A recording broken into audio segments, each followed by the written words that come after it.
Yeah, well, look who popped in. It's Chloe Watkinson. Hi, Chloe. How you doing? I'm good. How are you? Good. Tell me about what you're up to.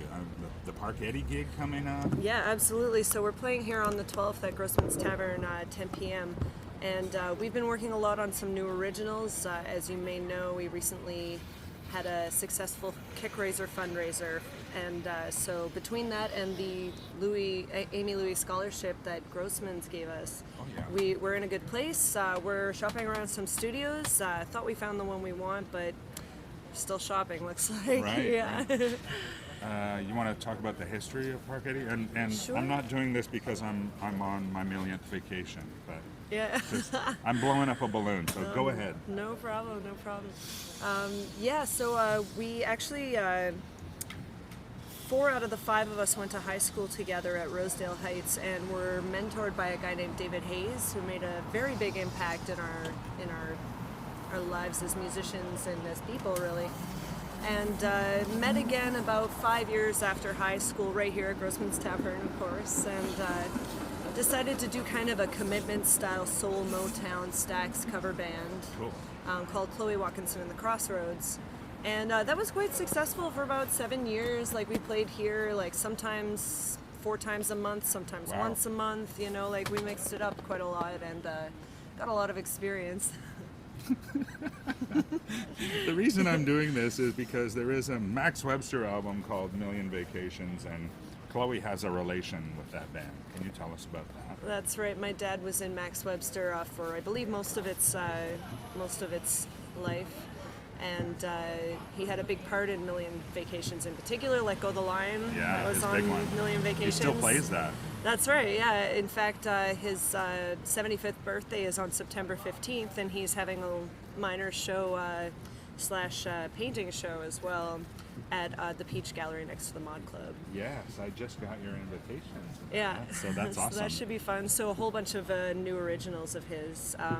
Not quite the same as the Max Webster sound, more of a synthesizer, electronic sound even. But I'm really loving the songs on it. Just excellent. Yeah. Do you do recordings with him? Yeah, I'm on a few of the songs. Great. I had one, there's a couple that I sing lead on, but one of them got cut, you know, it happens. And then I sing backups on several of them as well. Cool. Yeah. And so he's doing all the vocals as well? So. Yeah, he does most of the vocals, Right. exactly. In fact, like, he's sounding great, better than ever. Wow. I like his voice. 75, eh? Yeah, Wow. for sure. What a milestone. And so, so Terry's your dad, and you have another band with Terry.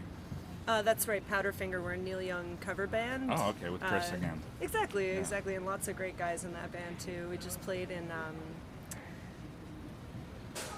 can't remember, near Halliburton. Okay, yeah. Yeah, they all kind of blend in after a while, you know? So many gigs. Powderfinger is all Neil, or? All Neil Young. Yeah. We do a couple songs that stray. We do some CSNY is not too much of a stray, but we do also Fortunate Son and some CCR. yeah, and some Buffalo Springfield, and just Cool. a couple things tossed in there. Did we talk about Floyd Factor? Floyd Factor. I've been playing with them for 10 years this December, so that's the first band I was ever in, and I just love the music. Animals is actually my favorite Pink Floyd album. Right. And we play it in its entirety, as well as Dark Side of the Moon and Stuff from the Wall and Wish You Were Here. Now, it is just a coincidence that I have these two people in the same place at the same time. I was kind of freaking out about that. It's like, hey, Lawrence from Learning to Fly. I don't know if we told you that in the previous episode. How's it going? Back in the mists of time, learning to fly. Now we're hobbling. So we're getting really wacky now, and I think you guys just carry on, talk about whatever. Do you have any questions for the lovely Miss Chloe? Well, I just listening there about the Neil Young thing, which of course is awesome, like that. My guitarist is a big Young fan as well and plays all sorts of stuff. He's headlining here very shortly with the house band, Kevin Bell, and it's definitely worth a listen. He's like one of those old world guitar gods. Looks like Ronnie Wood, lives like Ronnie Wood. And so we're still at Grossman's, and we just mentioned Joni Mitchell. How do you not go from Joni Mitchell to Neil Young in the same conversation? Sure. This is pretty cool. So And the Floyd Factor there, of course, is that what I mentioned earlier is that when I was doing the video, I asked Gilmore who his biggest influence was on guitar, Right. and he said Joni Mitchell. Oh, very Because interesting. he said yeah. she's got fingers like spiders, man. She can do these transitions that are just incredible. So yeah, I was really blown away by that, and it's a great trivia question because nobody gets it.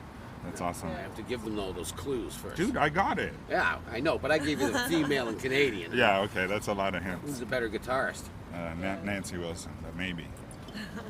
Yeah, Oh, Joni Mitchell's a better Mitchell's a writer. great songwriter. Yeah, too. Yeah, for sure. Yeah, absolutely. I don't know if there's any other woman out there you can say really made her sound her own, you know? Can't mistake her with anybody. Completely genre different, but it's Bjork for me who writes just that incredibly otherworldly stuff. Sure, And yeah, always has her Bjork's hands firmly on the tiller of what she writes. Oh, I love whatever she wears too. On Yeah, stage me too. is always Me too. fantastic. You do a little of that too with your wardrobe. I try. You know, I just picked up the King beer bong That's shirt. I great. didn't even notice they were drinking from a beer bong. when I With got this it. going on too, that's I good. like it. Yeah, exactly. Rock and roll. Right on. Yeah. And I remember one of my favorite gigs that Floyd Factor did was the Canada Day with Q107 at the park with the Oh, yeah. fireworks behind you. I've got some great Damn. pictures of you there. Yeah, that was great fun. Brilliant, Absolutely. yeah. And it hasn't quite been the same. It was not bad this year, but it hasn't quite been the same as that day. It kind of the 5,000 people that were there were like never wanting it to stop. And you know, Yeah. 11 o'clock came around way too soon. Yeah, absolutely. That was a great one. We've had a few really good ones. We played at La Ronde in Montreal, and that was amazing. Audiences in Montreal are always really, or in Quebec in general, in my experience, are really into the show and really show their enjoyment of it and stuff like that. Another great one we had was fireworks over Central New York. Again, Oh, fireworks cool. going off behind us and stuff. Wow. You can't get any better than that. So you've got a I'm so couple of jealous. favorite places to play. What Yeah. about in town? Where do you like playing in town? Other than Grossman's, of course. Other than Grossman's, I've got a great love for some of the smaller bars in Toronto that have like a really great community going on, like Cameron House, Yeah. and I love Dakota. Cadillac Lounge is pretty great. Great. Yeah, I like Gate 403 too. They're seriously sweet people, but Oh, that's yeah. a bit of a different scene, you know. Yeah. Yeah. Great. So, do you have recordings? Yeah, so Gammage is my all-female punk rock band. We have an all-original album, self-titled Gammage, and that's available. We're actually working on our second all-original album right now, and Park Eddy coming out later this fall is kind of the biggest thing on my radar right now. Right. Yeah, where That's I get to awesome. sing lead and let loose, you Yeah. know. And who's in that band? Alan Zamitis is on keyboard, Jordan Pastorino on guitar, Andrew Pacheco on bass, and Lowell Whitty on the drums. They're all fantastic musicians, graduated from Humber College or York University. Yeah. Yeah. Cool. Any other name dropping you want to do? Oh, well, that's, people you like playing with or have produced or. For sure. Well, I mean, I worked with Jill Barber over the last year and a half, and that was definitely one of my favorite experiences. I was on her album with Lydia Persaud doing backup vocals for Fool's Gold, and I love her songs and I love her voice. But when I finally met her was probably the best part, and we played in Peterborough at a theater and then played Massey Hall in November, so that was Cool. that was a good one for the resume Yeah. and to experience, of course. That's great. Anything else you want to plug? Other than Alka-Seltzer Tang or a 50? For sure. Well, one thing that I did last January that I'll be doing again, we just set the date a minute ago here at Grossman's Tavern, is the gospel choir. So we have a full rhythm section and 11-piece gospel choir. We did it last January, and we're going to be doing it December 12th at 10 p.m. right here with Park Eddy closing the night. So it should be fun kind of moving from the religious to secular music. Awesome. So December Yeah. 12th, 2015. That's right, and we're going to have a big party, kind of a Christmas party / awesome. gospel extravaganza, you know. Get everybody to sing along, that's the best part. And the art exhibit again was when? The art exhibit is September 15th, 2015. It's my dad's 75th birthday, and he's going to have paintings up to look at and for sale, of course. And the new album, it'll be the first look at the new album called Ask. Cool. And Floyd Factor's playing in Oshawa, I believe? December 27th. Oh, yeah. Yeah, absolutely. We're going to have a big light show with a screen and everything, a video show as well. Great. What happened there? How did that start? Well, we've been actually looking for a venue where we can do the video show and get some really good video for our website and for promotion, so that we can bring it in big for 2016. Yeah. We've had like a couple of years of like slightly less gigs, you know, but all great gigs. So we're hoping to ramp it up in 2016. Awesome. Yeah. All right. Chloe, do you have any questions for Lawrence? Now with his trucks here. Well, as a matter of fact, yes. Tell me more about your necklace. This necklace started off as a ring. That was a ring. I got it in London. And yes, Keith Richards gave me this at the Elma Combo. I didn't get to see the band, but he was in the corner tuning a guitar the day before. And I walked in and I pushed aside a screen that was set up. And he was sitting in the corner. And he was just sort of fiddling away. And I went, yeah, I know I'm not going to get in and stuff, but thanks for the music. And he just pitched this ring at me. No kidding. And it's That's too big. awesome. It's What a too great big, story. but it's a Keith Richards skull ring. I don't know about Wow. that. The necklace started off, like I said, as a ring. Yeah. The outside words are around there is tetragrammaton, which is the secret word of God. And I get asked about believing in the devil. I think it's ridiculous. I think the devil is only a slightly more ridiculous concept than a God who would invent him. Fucking ridiculous. But my first TTC card was 0666. Oh, nice. In my life as an actor, I have portrayed either the devil's right-hand man or the devil himself about 15 times. Oh, great. Okay. Something to do with the voice. But I don't, yeah, there's a higher power, and I urge everyone to keep looking for it. But no, this whole idea that there's Camp B and Camp C about, you know, evil and good, that's nonsense. We are rife with, you know, possibilities and at war with our own mores all the time. So anybody who comes off as a totally good person, they're as full of shit as anybody walking around going, yeah, the devil. The devil. So anyway, then we added a lovely silver thing that I got. I don't know where else, but it goes black because of sweat, and I just sort of cleaned it up. Now it's good. Yeah, but Day like today. and I put it together. I got the ring sized down, and then I got it surrounded in silver, and then I got this and sort of had it. So it's been around for years. And Chloe, you're quite a spiritual person too, so I'm just gonna swing the camera and. A few years ago, I guess about 10 years ago, I got fascinated by Haitian voodoo and did a lot of studying on that. I got the tattoo of the Veve for Baron Samedi. And it was kind of funny because when I started studying up on voodoo, a bunch of things in my life that were kind of unexplained to me and that I didn't understand kind of came together. And I still don't, you know, I'm still finding who I am, but it really allowed me to accept myself and how the world is and learn about it as I go on. So I don't practice on a regular basis, but one of the things I love about voodoo is that you can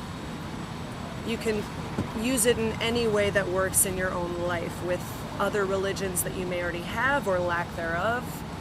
So it really connected to me, and that's kind of where I sit spiritually, I guess. I believe in science, but I believe that it hasn't explained a fraction of what exists out there. Oh yeah. So there's something to it. So tell me about growing up in the Max Webster environment. Sure. I mean, obviously, some of us would think that, you know, you were blessed to be in the presence of greatness all the time or something like that, but you probably led a pretty simple life. Tell you the truth, like, I would say that there's kind of a mix of the two in my childhood. We never had much money. We always lived in apartments. Like, I've never had a yard or a second floor or anything like that. And so pretty humble childhood. But my dad was on tour for some of it, and I definitely, he was doing a lot of songwriting back then. He released Teratology, his first solo album, I believe, when I was 10 years old, and I was on that, and so was my mom. And my first recording experience, I guess. Wow. Yeah. And so I was definitely surrounded by music, just as much from my mom, though, as my dad. She's an incredible singer. She actually sang the first African Lion Safari jingle. Oh, is that right? So yeah, like back in '85, it's a different singer now, of course. Yeah. But yeah, and every day in my household we would sing. And so it's no wonder that that I'm doing what I do, because she's been a huge influence on me there. And yeah, both of my parents are fantastic musicians, and it actually came from farther back in the family too. My grandparents on both sides were musical. More of people used to play in their living rooms. That's what they did, right? Like they listened to the radio, and maybe they'd play on the piano. And my gran played on my mom's side, played a lot of gospel and spiritual music. Cool. And every Christmas, I remember. Each one of the kids had to have like a Christmas carol ready to sing and everything, and then we'd get to open our presents, and that kind of relaxed over the years, of course. Very But cool. I always, I think music should be in our living rooms and our kitchens again. It's good fun. Yeah. Oh, it's always on in my house. Yeah. Well, on that note, I guess we'll cut out and finish our beers. This is Musicians in Bars Getting Beer. Floyd Watkinson over here. Lawrece Bayne over here. Cheers, guys. Cheers. Cheers. Most So, what's your Jargon. favorite Beatles album then? My favorite Beatles album would have been Hard Day's Night. Oh yeah. It was just so jangly and so different from everything else you were hearing. What was out at the same time?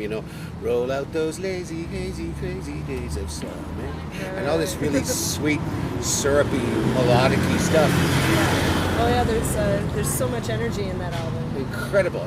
That first guitar hit on Hard Day's Night just galvanized me. I just thought it was fantastic. Yeah, it is still my favorite album, I think. Yeah. I liked and my father was the one who schooled me on why they were so special. Outside of hating rock and roll for the most part, my old man was always very knowledgeable about it. He grew up in Montreal, and him and William Shatner used to go raid all the bars and watch Duke Ellington, because the Montreal jazz scene was awesome during the 30s and 40s. And, Wow.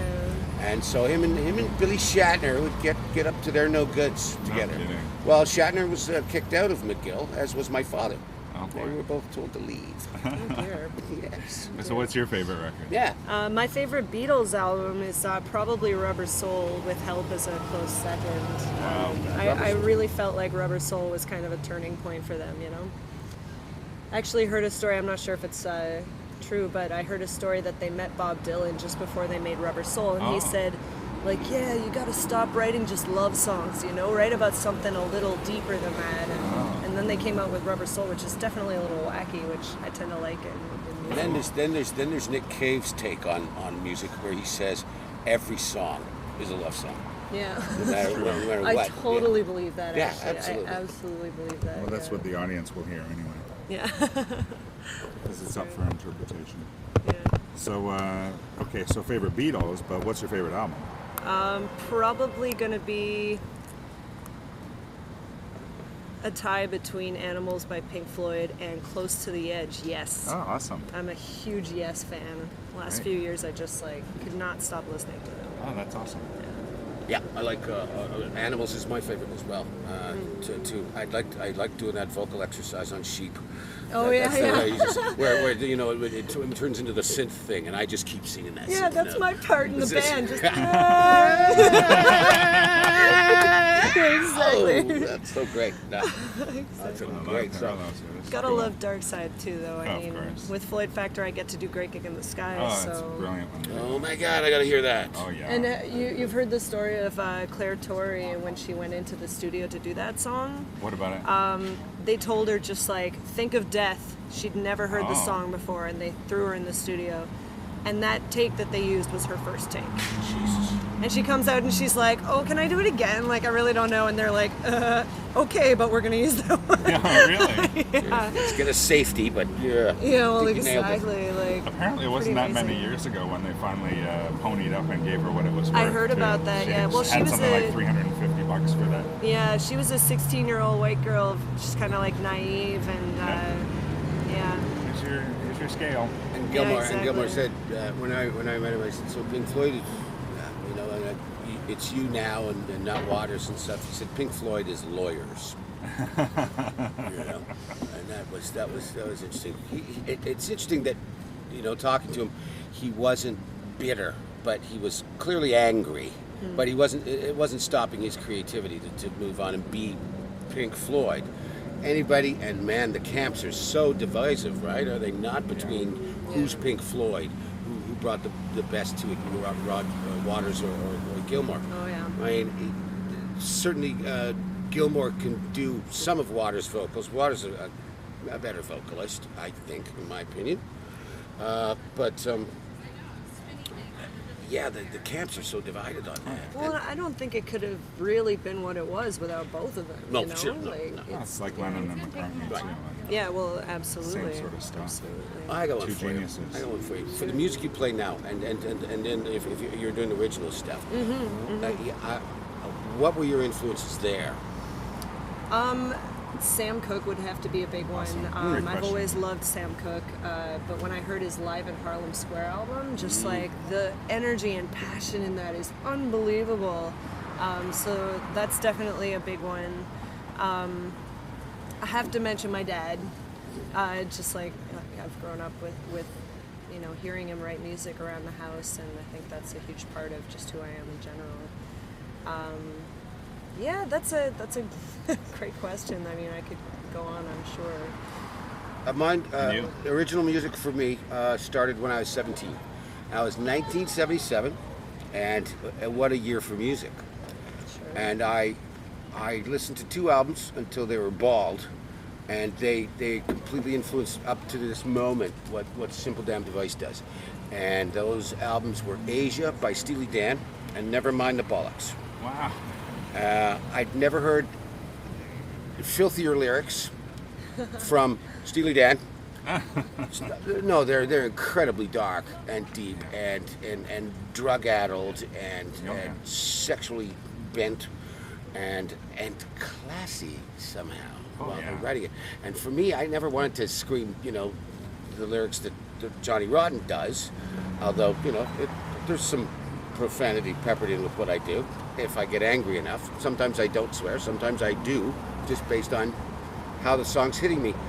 And then there was the Pistols album, which sounded no small part due to Chris Thomas, I'm sure, Live Off the Floor.